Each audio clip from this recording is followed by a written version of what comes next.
Saat rapat dengar pendapat bersama Komisi 3 DPR RI, Mahfud MD bicara mengenai modus transaksi janggal di Kemenq pada Rabu 29 Maret 2023 di Senayan, Jakarta. Diketahui pemanggilan terhadap Komite Koordinasi Nasional Pencegahan dan Pemberantasan Tindak Pidana Pencucian Uang atau Komite TPPU hari ini untuk menjelaskan polemik transaksi janggal di Kementerian Keuangan senilai 349 triliun. Permasalahan ini bermula saat sebelumnya kehebohan terjadi terkait dugaan transaksi janggal di Kemenq yang diucapkan oleh Menko Polhukam Mahfud MD. Beberapa pihak menyebut bahwa seharusnya hal tersebut tidak diungkap dan diucapkan oleh Mahfud yang dinilai tidak mempunyai wewenang dalam hal tersebut.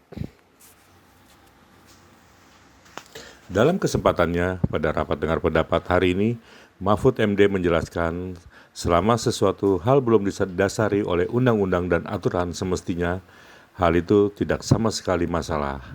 Begitupun sebaliknya. Dengan slide-nya sekarang. Slide berikutnya. Saya jelaskan dulu. Ketika saya nyebut angka itu artinya itu apa? Pertama, tindak pidana pencucian yang itu adalah satu transaksi keuangan yang menyimpang dari profil, karakteristik atau kebiasaan pola transaksi dari pengguna jasa yang bersangkutan.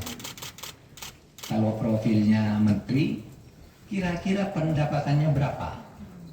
Kok tiba-tiba hartanya sekian? Nah, itu menyimpang dari profil, bisa dicurigai sebagai tindak pidana. Belum tentu penyimpanan, tapi dicurigai. Bisa menurut undang-undang ini. Kedua, transaksi keuangan oleh pengguna jasa yang patut diduga dilakukan dengan tujuan menghindari pelaporan transaksi yang bersangkutan yang wajib dilakukan oleh pihak pelapor sesuai dengan Undang-Undang TPPU. Yang ketiga, transaksi keuangan yang dilakukan atau batal dilakukan dengan menggunakan harta kekayaan yang diduga berasal dari hasil tindak pidana atau transaksi keuangan yang diminta oleh PPATK untuk dilaporkan oleh pihak pelapor karena melibatkan harta kekayaan yang diduga berasal dari hasil tindak pidana. Nah, modusnya begini. Satu, kepemilikan saham pada perusahaan atas nama keluarganya. Dia, ya seperti yang baru diumumkan tuh, RAT. Dia laporannya sendiri sedikit, rekanannya sendiri sedikit, tapi istrinya, anaknya, perusahaannya, nah itu patut dicurigai. Karena pekerjaannya.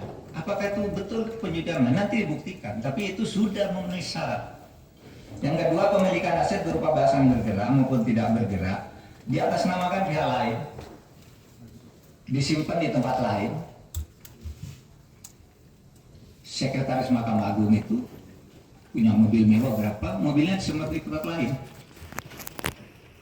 platnya diganti. Kan muncul tuh di PKB, itu pencucian uang, harus diperiksa. Yang ketiga, membentuk perusahaan untuk mengelola hasil kejahatan. Untuk perusahaan gitu, bikin hotel, hotelnya tidak ada yang beli, tapi asetnya besar sekali. Hotelnya ada orang masuk, hanya hotel Melati, tapi uangnya ratusan miliar. Nah, itu bisa dicurigai sebagai pencucian uang. Ya. Penerimaan hibah yang tidak bergerak hasil kejahatan tanpa dilengkapi akta hibah.